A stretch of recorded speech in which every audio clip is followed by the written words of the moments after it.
রবীন্দ্রনাথ ঠাকুরের নির্ঝর শব্দানন্দ এক নতুন প্রভাতে সমাজের ছাত্র ছিলেন, যার গল্পটা সারাদিন পড়াশোনা মনে হয়। বাল্য বয়স থেকে পড়াশোনা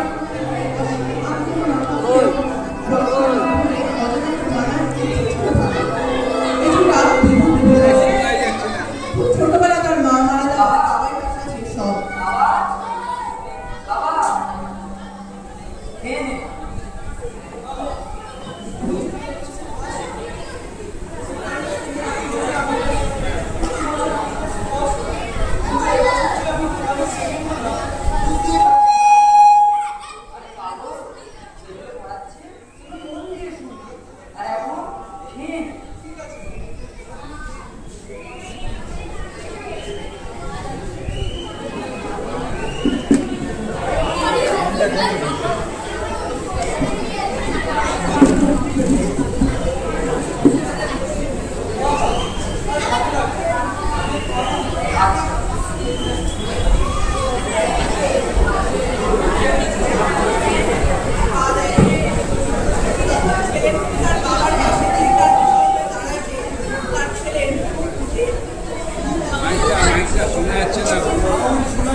ছেলের থেকে তার বাবার কাছে চিন্তার বিষয় হয়ে দাঁড়ায় যে তার ছেলের পেট ভরা আছে, পড়তে গিয়ে খেতে ভুলে গেল।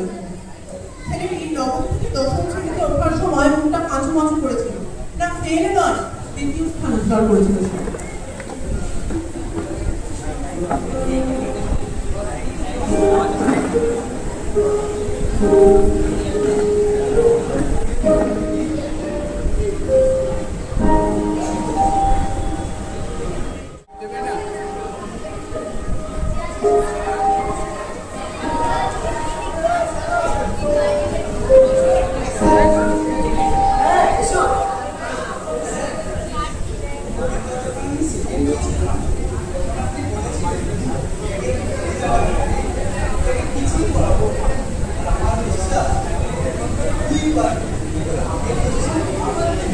अच्छा अच्छा सामने तो बोले ताकि पूछो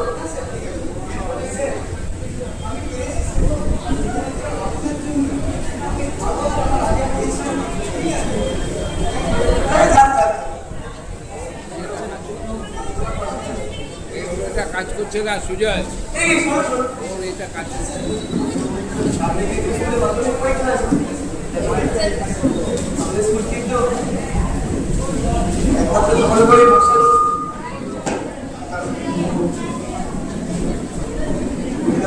এবারে কি ধরো এটি তোমার বিজয়ের প্রতীক হয়ে যাচ্ছে।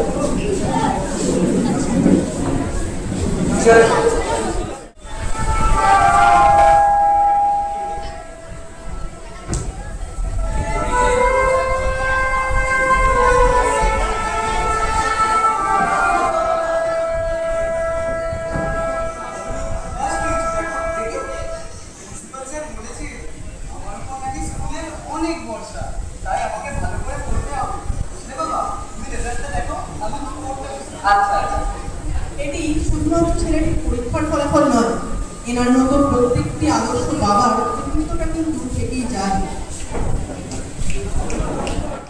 মনের মধ্যে যখন এক রাত উল্লাস প্রথম হওয়ার আনন্দ, ঠিক তখনই তার জীবনে উন্নতি করছে, কারণ তাকে স্যারকে দেওয়া কথা তুমি রাখতে হবে, তাকে আবার মনে হবে।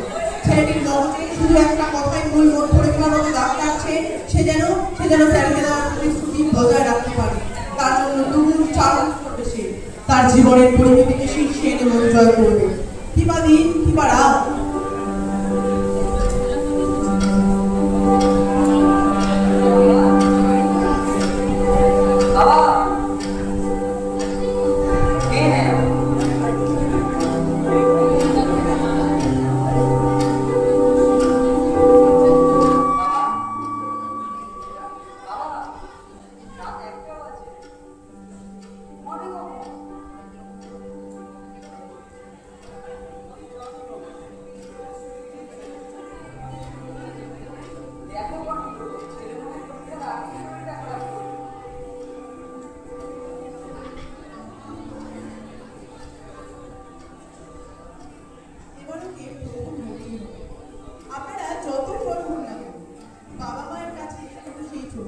এই ছোট ছোট ছোট এটা কিন্তু একাধারে গল্পের ছোট চরিত্রে আকর্ষিত হয় বলে মনে হয়।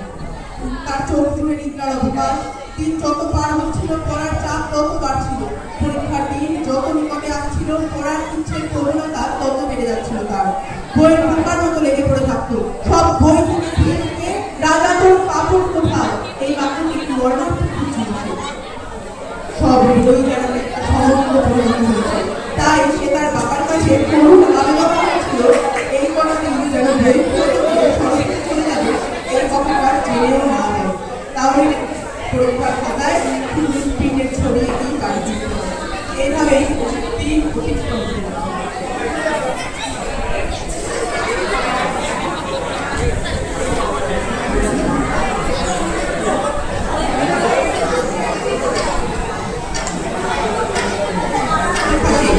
আর ফলাফলের দিন চিন্তায় যে ফলাফল কি হবে, হাতে শংসাপত্র পেতে এসে দেখলো যে সে প্রথমে পেয়েছে, মানে প্রথম।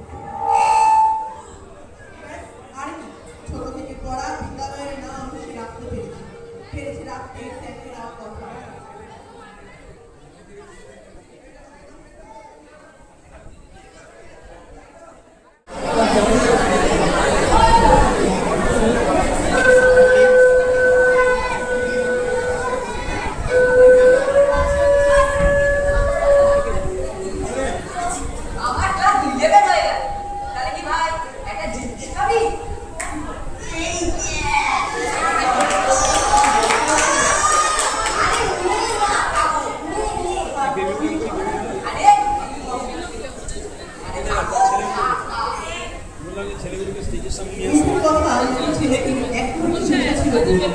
যার শরৎচন্দ্র বঙ্কিমচন্দ্র ভালো লাগতো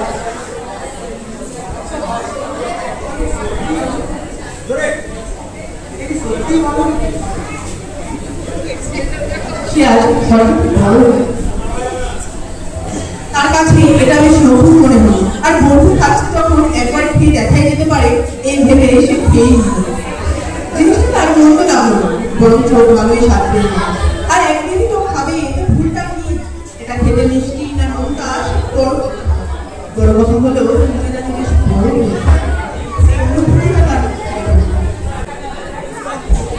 এই ছেলেটি সুরার কখনো তার ছেলে তার বাবার কিভাবে তরুণ দেখে না।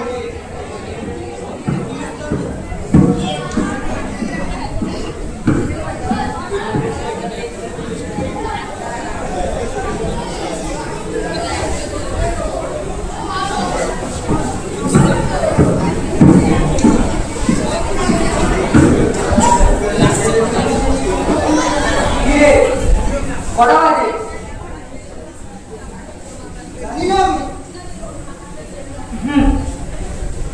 এটা করছি করছিস না?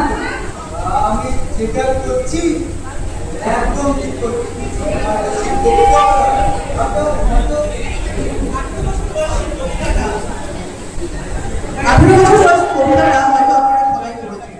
এই সময় তারা কারোর কথা শোনে না, রক্ত বড় যা ইচ্ছে তাই করছে, কারণ তারা নিজেকে অনেক বড় ভাবে।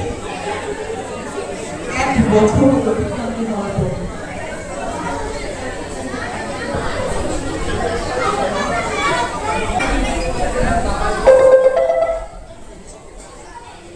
কথায় আছে বিপরীতের পাখা বাজায় মন কাটত। ঠিক তাই নেশায় মত্ত ব্যর্থ জীবন তার জীবনে ঘন একাদশ শ্রেণীতে এসে উত্তীর্ণ হতে পারল না।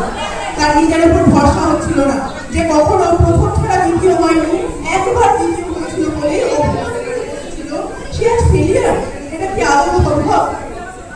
শুরু হচ্ছে তার ফেলে আসা দিনগুলোর কথা ভেবে রাগ হচ্ছিল নিজের উপর। ভাবছে কেন কেন সেই ভুলটা চলে গেল, ভেবে যে সেই বইয়ের নেশা বাদ দিয়ে বাজে নেশায় কেনটা জড়াতে গেল। আত্মসম্মানে আঘাত পেয়ে সে নিজেকে শেষ করে দেওয়ার কথা ভাবল। ঠিক সেই মুহূর্তে স্যারের ফোন আসে।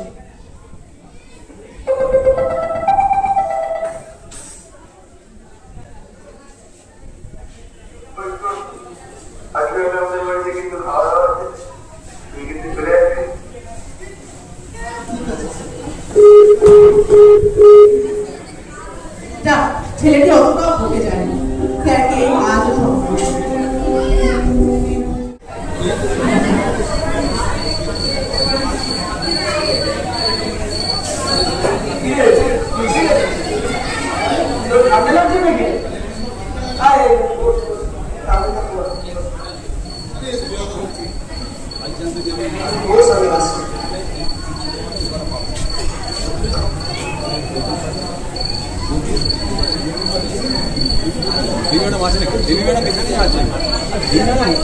চলো ওইদিকে ওখানে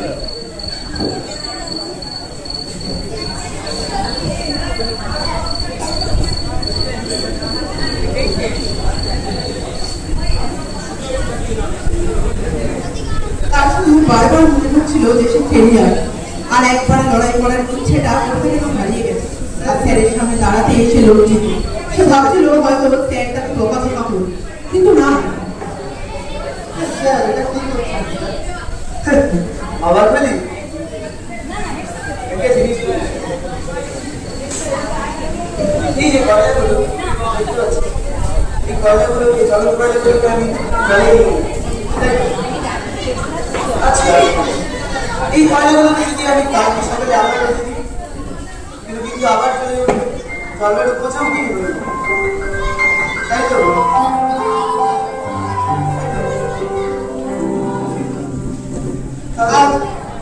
একটা জিনিস ভাব,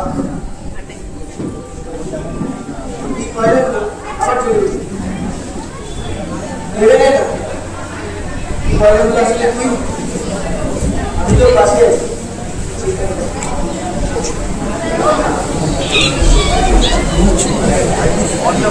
আর স্যারের কাছ থেকে একটা কথা করতে পারলাম যে ভুল থেকেই মানুষ শেখে, আর যে কোনো জিনিস জ্বলে উঠতে বেশি সময় লাগে, শুধু ইচ্ছা থাকলেই হয়। আর বাস্তবে দাঁড়িয়ে এনার মতো একজন মহান ব্যক্তি খুঁজে পাওয়া সত্যিই ভাগ্যের ব্যাপার। তিনি কিন্তু প্রকৃতই একজন শিক্ষকের মতো বন্ধুরূপে সব সময় থাকতে পাশে থেকে গেছেন। কখনো তার ব্যর্থতার জন্য তিনি তাকে অনেক শাসন করেন, জীবনের সঠিক পথের উদযাপনের দিনে আমাদের বিদ্যালয়ের সকল শিক্ষক শিক্ষিকা ও শিক্ষাকর্মী এর কথা এই